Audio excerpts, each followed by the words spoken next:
আসসালামু আলাইকুম। কি অবস্থা সবাই? কেমন আছেন? আশা করি সবাই ভালো আছেন। আমিও ভালো আছি। বধূ রান্নাঘর ইউটিউব চ্যানেল থেকে আপনাদের সবাইকে স্বাগতম।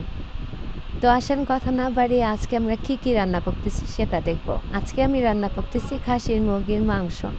তো এখানে আমি তেলের মধ্যে আগে আদা, রসুন সবকিছু আগে এড করে দিলাম। দেওয়ার পরে হালকা ভাজা পরে আমি এখানে মসলাগুলো আগে থেকে রেডি করে রেখেছিলাম। তো রেডি করার পরে আমি মসলাগুলো সবকিছু তেল ভাজার যে আদা রসুনটা ওইখানে আমি দিয়ে দিব। দিয়ে দেওয়ার পরে হালকা নাড়াচাড়া দিয়ে দেওয়ার পরে যখন নাকি এটা পুরোপুরি নাড়াচাড়া হয়ে যাবে তখন আমি এখানে একটু পানি অ্যাড করে দেব।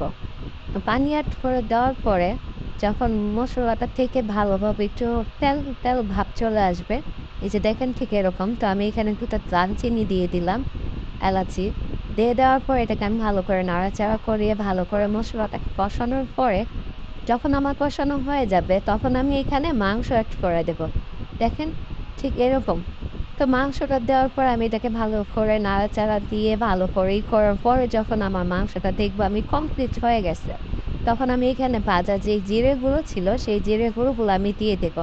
দিয়ে দেওয়ার পরে ব্যাস আমি এইভাবে আবার একটু নাড়াচাড়া দিয়ে এটা যখন হয়ে যাবে তখন আমি এটাকে নামিয়ে নেব।